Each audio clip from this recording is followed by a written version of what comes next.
अस्सलाम वालेकुम। आज हम आपके लिए बहुत ही सॉफ्ट प्लेन केक की रेसिपी लेकर आए हैं जिसे आप घर में आसानी से बिना ओवन के तैयार कर सकते हैं। इसमें किसी ओवन का इस्तेमाल नहीं होगा। बेकरी से भी अच्छा आपका केक बनेगा अगर आप रेसिपी को स्टेप बाय स्टेप फॉलो करेंगे। आए हम रेसिपी बनाना स्टार्ट करते हैं। केक को बनाने के लिए 4 अदद हम अंडे लेंगे।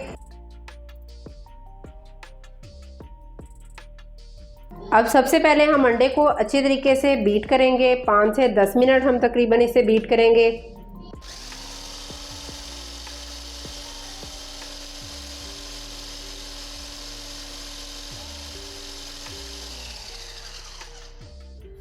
जितना अच्छे तरीके से आप अंडे को बीट करेंगे आपका उतना ही सॉफ्ट और मज़े का केक बनेगा।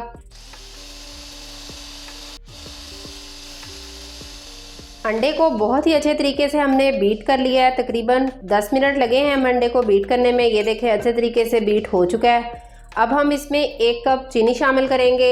हमने ये घर का नॉर्मल कप लिया है। इसी से हम सारी चीज़ों की मेजरमेंट करेंगे। आपने मेजरमेंट का ख़ास ख्याल रखना है। हमने पाउडर शुगर का इस्तेमाल किया है। घर में जो नॉर्मल चीनी हम इस्तेमाल करते हैं उसी को पाउडर बना लिया है। आप चाहें तो इसमें नॉर्मल चीनी भी एज इट इज़ शामिल कर सकते हैं।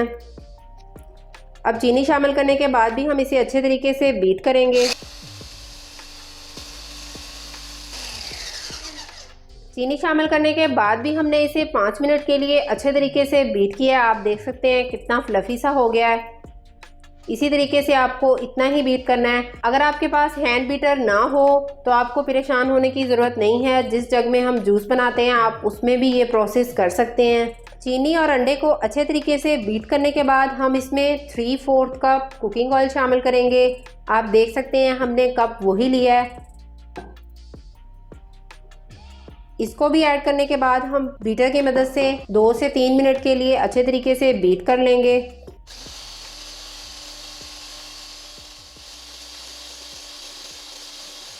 ऑयल को डालने के बाद भी हमने इसे 2 मिनट के लिए बीट कर लिया है। अब हम इसमें 3 से 4 टेबलस्पून के करीब दूध शामिल कर देंगे। इसे भी हम 1 मिनट के लिए बीट कर लेंगे। अच्छे तरीके से हमने इसे बीट कर लिया है। अब हम इसमें मैदा शामिल करेंगे। मैदा जब भी आप इस्तेमाल करें तो छन्नी से छान कर इस्तेमाल करें। इसमें एक तो गुठली ख़त्म हो जाती है और दूसरा आपका केक जो है वो सॉफ्ट तैयार होगा। हाफ कप से थोड़ा सा कम इसमें हम और मैदा शामिल करेंगे। 1 टेबलस्पून हम इसमें बेकिंग पाउडर शामिल करेंगे। ये वाले बेकिंग पाउडर का हमने इस्तेमाल किया है। आपने मीठा सोडे का इस्तेमाल बिल्कुल भी नहीं करना। ये खाने का हम 1 चम्मच इसमें इस्तेमाल कर रहे हैं। इन दोनों चीज़ों को अच्छे तरीके से मिक्स कर लेंगे और हम छन्नी की मदद से इसे छान लेंगे।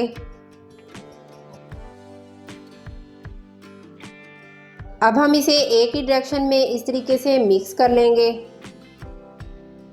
और बहुत अच्छे तरीके से हमें मिक्स करना है। इसमें कोई भी लम्स वगैरह बाकी ना रहे। जिस डायरेक्शन में आप चम्मच को हिलाना शुरू करें उसी डायरेक्शन में आपको चम्मच को हिलाना है। इसी तरीके से हिलाते हुए हम इसे अच्छे तरीके से मिक्स कर लेंगे। अगर आप अच्छी चीज़ बनाकर खाना चाहते हैं उसके लिए आपको थोड़ी सी मेहनत तो ज़रूर करनी पड़ेगी। इसे आप अच्छे तरीके से हर चीज़ को बीट करें। 1 टेबलस्पून हम इसमें वनीला एसेंस शामिल करेंगे। अगर आपके पास ये ना हो तो आप इसे स्किप भी कर सकते हैं। ये अंडे की स्मेल को ख़त्म करने के लिए डाला जाता है और इसकी जगह आप लेमन के कुछ ड्रॉप्स ऐड कर सकते हैं। इसे डालने के बाद भी हम अच्छे तरीके से मिक्स कर लेंगे।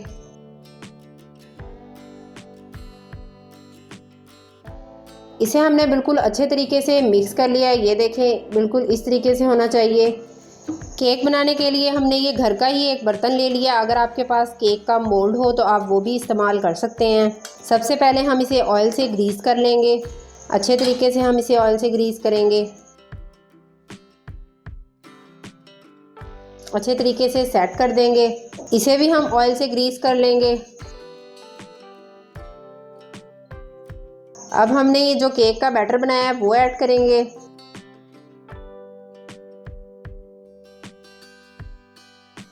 केक को बेक करने के लिए हमने एक पतीले का इस्तेमाल किया जिसे पहले से गर्म होने के लिए रख दिया था।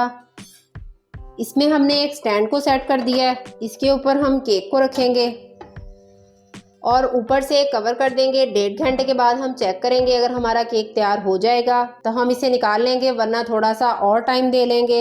एग्जैक्ट टाइमिंग हम आपको बाद में बताएंगे। अभी तकरीबन 1 घंटा 20 मिनट हुए हैं, हम चेक कर लेते हैं। बहुत ही माशाल्लाह से खूबसूरत कलर आ चुका है। ये टूथपिक की मदद से हम इसे चेक करेंगे। ये देखें बिल्कुल क्लीन आई है। साइडों से भी आप इस तरीके से चेक कर लें, देखें बिल्कुल क्लीन है। इसका मतलब है हमारा केक बिल्कुल तैयार हो चुका है। अब हम फ्लेम ऑफ कर देंगे। अभी बहुत गर्म है, इसलिए हम इसे ध्यान से निकाल लेंगे। माशाल्लाह से बहुत ही खूबसूरत कलर आया है, आप देख सकते हैं। बहुत ही सॉफ्ट तैयार हुआ है और इसने किनारे खुद ब खुद छोड़ दिए हैं। लेकिन अभी हम इसे थोड़ा सा ठंडा होने देंगे, फिर हम इसे निकालेंगे। केक ठंडा हो चुका है। अब नाइफ़ की मदद से हम इसे साइडों से चला लेंगे। वैसे तो ये खुद ब खुद किनारे छोड़ चुका है। अब हम इसे निकाल लेंगे। देखें कितना खूबसूरत कलर आया है। बेकरी से भी अच्छा अगर आप बिना ओवन के केक बनाना चाहते हैं तो रेसिपी को स्टेप बाय स्टेप ज़रूर फॉलो कीजिएगा। ये देखें बहुत ही सॉफ्ट तैयार हुआ है। अब हम इसकी कटिंग कर लेते हैं। कटिंग करने से ही आपको पता चल रहा होगा कि केक कितना सॉफ्ट और मज़े का तैयार हुआ है। ये देखें केक कितना स्पंजी और सॉफ्ट तैयार हुआ है, आप देख सकते हैं। अगर आप भी इस तरीके से प्लेन और स्पंजी केक बनाकर खाना चाहते हैं, वो भी बिना ओवन के, तो आप हमारी रेसिपी को स्टेप बाय स्टेप ज़रूर फॉलो करें। न्यू आने वाले व्यूअर्स हमारे चैनल को जल्दी से सब्सक्राइब कर दें और साथ ही बेल आइकन को प्रेस करते जाएं, ताकि आने वाली न्यू वीडियो का नोटिफिकेशन आपके पास सबसे पहले पहुँच सके। न्यू रेसिपी के साथ फिर मिलेंगे। अल्लाह हाफिज़।